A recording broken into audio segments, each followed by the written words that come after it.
సబ్జు మిలోని అనేది ఏంటంటే మనకి ఆకుకూరలు వేసుకోవచ్చు. ముఖ్యంగా పాలకూరతో చేస్తే చాలా టేస్టీగా ఉంటుంది. సో ఇలా పాలకూర తీసుకొని వేడి ఉడుకుతున్న నీళ్ళల్లో వీటిని ఒక 2 నిమిషాలు దాన్ని కుక్ అవ్వనివ్వాలి. ఎందుకు అంటే మనం ఇది గ్రేవీలా చేసుకునేటప్పుడు మనకి ఆ గ్రేవీ పర్ఫెక్ట్గా ఉండాలి అంటే ఆకు కొంచెం సేపు బ్లాంచ్ అవ్వనివ్వాలి. అంటే దీన్ని బాయిల్ అవ్వనీయడం కాదు, కేవలం ఒక 2-3 నిమిషాలు ఆ వేడిలో లైట్గా కుక్ అయితే ఆకులో మనకి ఆ బరక టెక్స్చర్ కాకుండా స్మూత్గా గ్రేవీ వస్తుంది.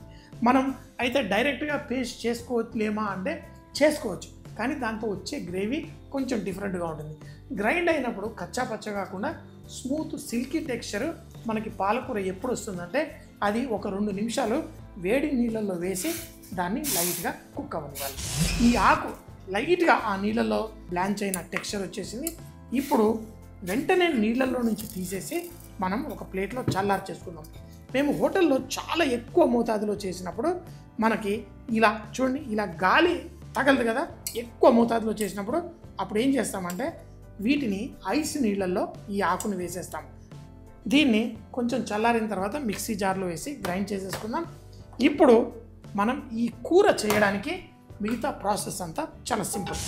ఈ గ్రేవీ చేసుకోవడానికి నూనె వేడెక్కిన తర్వాత దీంట్లో కొంచెం జీలకర్ర వేసి ఉల్లిపాయలు అలాగే కూరగాయల్ని నేను మీకు లైట్గా వేయించే మెథడ్ చెప్తాను.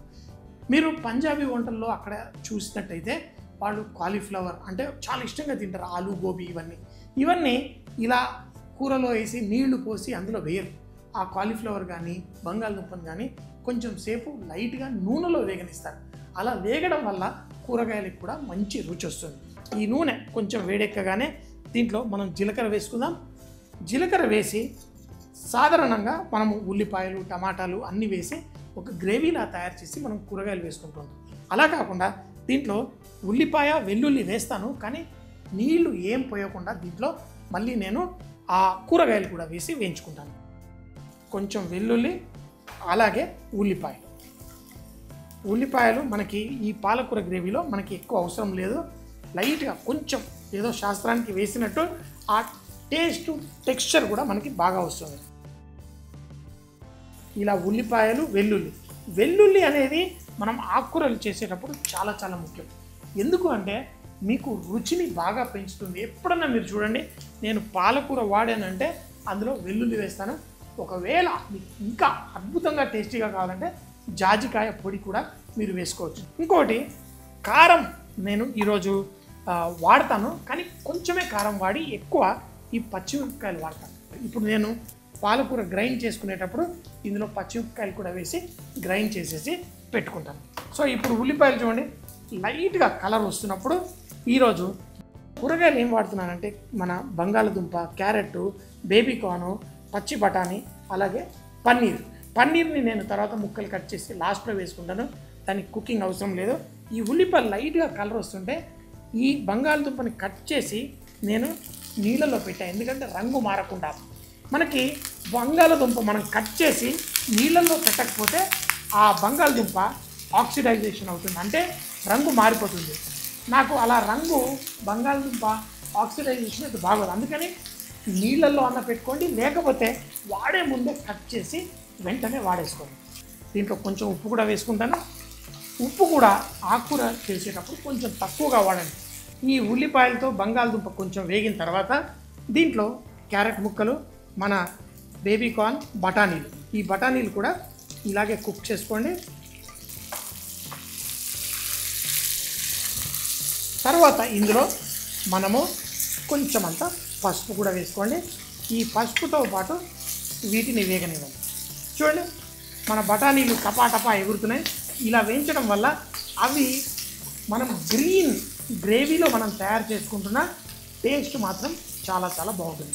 ఇందులో ఇప్పుడు ధనియాల పొడి, కొంచెం గరం మసాలా, కారం కొంచెం వేస్తున్నాను, ఎక్కువ వేయకండి, కొంచెం కారం.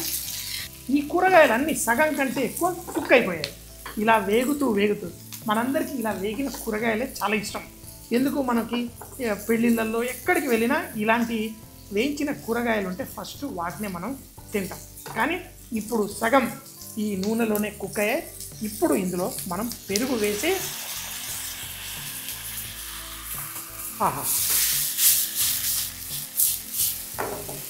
పెరుగు వల్ల మనకి ఆ కూరగాయలకి అద్భుతమైన టేస్ట్ వస్తుంది. ఇప్పుడు మంట తగ్గించేసి ఈ కూరగాయల్ని స్లోగా కుక్ అవనిద్దాం. కానీ మనం మెయిన్ ఏంటి ఈరోజు మన పాలకూర పేస్ట్. దీంట్లో మిరపకాయలు ఫస్ట్ కింద వేసేయండి. తర్వాత ఈ పాలకూర ఏదైతే మనం బ్లాంచ్ చేసి పెట్టుకున్నామో ఇది కూడా ఇలా మిక్సీ జార్లో వేసుకొని ఈ మిరపకాయలు ఈ పాలకూర మిక్సీ జార్లో వేసి దీన్ని ఇప్పుడు పేస్ట్ చేసుకోండి. చల్లారిపోయింది, వేడి వేడిగా ఉన్నప్పుడు గ్రైండ్ చేయకండి, రంగు మారుతుంది. ఈ పేస్ట్ని ఈ కూరగాయల్లో తేమ తగ్గి కూరగాయలు కుక్ అయిన తర్వాత దాంట్లో వేసి కుక్ చేసుకోవాలి. పెరుగులో మనం కుక్ చేయడం వల్ల మనకి ఆ కూరగాయలకి రుచి బాగా పెరుగుతుంది. చూడండి మెరుస్తూ మెరుస్తూ. కాకపోతే ఆ నూనె మనకు కావాలనే కొంచెం సరిపడా వేసుకున్నాము. ఎందుకంటే ఈ పాలకూర పేస్ట్ వేసి ఇప్పుడు మనం దీన్ని మంచిగా అయింది మన పులావులు దేనితోటైనా రొట్టెలతోటి దేనితోటి తినడానికైనా పర్ఫెక్ట్గా ఉండాలి. ఆ పచ్చిమిరపకాయలు ఈ పాలకూర పేస్ట్ అయింది. ఆహా, దీన్ని స్లోగా ఇలా కుక్ చేసుకోవాలి. ఇదంతా రెడీ అయిన తర్వాతనే మనం క్యాప్సికమ్ అలాగే పన్నీర్ వేసుకుంటాం. మనం దీంట్లో జాజికాయ పొడి చెప్పాను కదా, అసలు పాలకూర అంటే కొంచెం ఇలా జాజికాయ పొడి వేస్తే అది వేపుడన్నా చేయండి, ఏదన్నా పాలకూరతో కొంచెం ఆ జాజికాయ పొడి వేస్తే దాని టేస్ట్ అదిరిపోతుంది. ఇప్పుడు గ్రేవీ రెడీ, అంతా రెడీ. దీంట్లో పన్నీర్ ముక్కలు వేసుకుందాం. వేసి ఈ పన్నీర్ ముక్కల్ని కూడా ఎక్కువసేపు కాదు కొంచెం సేపు కుక్ చేయండి. మనకి బాగా గ్రేవీగా కావాలంటేనేమో ఇంకా మీరు పేస్ట్ ఎక్కువ వేసుకోవచ్చు. కానీ నాకు లైట్గా ఏంటంటే కొంచెం చిక్కగా చేసుకోవాలని దీన్ని చెప్పాను కదా, అన్నంతో తినొచ్చు, రొట్టెలతో తినొచ్చు. ఈ క్యాప్సికమ్ ఇవి కూడా మనం వేసుకోండి. పర్ఫెక్ట్. ఉప్పు ఇప్పుడు చెక్ చేసుకుందాం. చూడండి ఫస్ట్లో కొంచెం తక్కువగా వేసాను, తర్వాత కావాలంటే మనం ఉప్పు అడ్జస్ట్ చేసుకోండి. కానీ ముందే ఎక్కువ వేయకండి, ఆకుకూరల్లో ముఖ్యంగా. లాస్ట్లో కొంచెం నెయ్యి వేసుకుంటాను లైట్గా. ఆహా, ఇప్పుడు ఆ పంజాబీ స్టైల్లో నార్త్ ఇండియాలో చాలా ఇష్టంగా తినే ఈ సబ్జుమిలోని అది కూడా కొంచెం మొగలాయి స్టైల్. అంటే నేను ఇందులో టమాటాలు వేయకుండా కొంచెం పెరుగు వేసి ఆ కూరగాయలన్నీ కుక్ చేశాను. ఇప్పుడు ఆ ప్రతి కూరగాయ తినేటప్పుడు ఓహో ఇంకా తిను అనే విధంగా ఆ కూరగాయలని ఫుల్గా ఎంజాయ్ చేయాలనేసి అలా వేయించి ఈ గ్రేవీ కూడా నాకు కావాల్సినట్టు కొంచెం చిక్కగా చేశాను. ఇది ఎప్పుడు రెడీ అయిపోయినప్పుడు అంటే ఈ గ్రేవీ మెరుస్తూ ఉండాలి, అందులో నుంచి ఆ మెరుపు వచ్చేంత వరకు కుక్ చేసుకోవాలి. ఇప్పుడు రెడీగా ఉంది. ఉప్పు కూడా కరెక్ట్గా వేసేసాను. అందులో తిను నన్ను మంచిగా తిను నన్ను. చూడండి పర్ఫెక్ట్. ఆ కూర ఓహో, ఇలాంటివి ఫ్రెష్గా చేసుకొని ఆ వేడిగా తింటేనే దాని ఆనందం. ఇక్కడ నేను మరో ప్లేట్లో రెడీగా పెట్టేసుకున్నాను. అయ్యా నాకు కొంచెం సపరేట్గా అన్నం పెట్టేసుకొని దానిపైన భలే పన్నీర్ ముక్క, బంగాళదుంప ముక్క, క్యాప్సికమ్ ముక్క అన్నీ ఆ టేస్ట్ ఉంటుంది చూసారా. ఈ గ్రేవీలో ఇలా వేసుకొని ఇలా చేసుకొని తింటే ఫ్రెష్గా వేడిగా తింటే ఆ మజానే వేరు.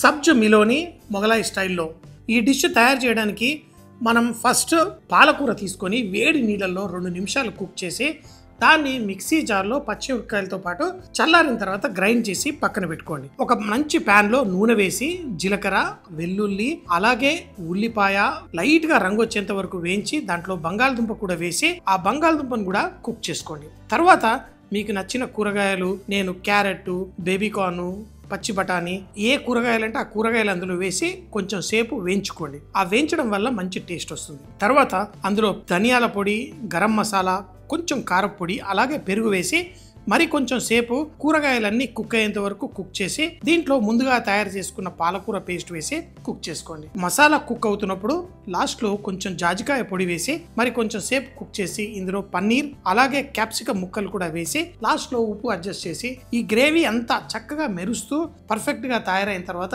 వేడివేడిగా మనం పులావ్, బిర్యానీ అలాగే రొట్టెలతో కూడా వడ్డించుకొని వేడివేడిగా తింటే భలే టేస్టీగా ఉంటుంది. ఫుల్ గా ఎంజాయ్ చేయొచ్చు.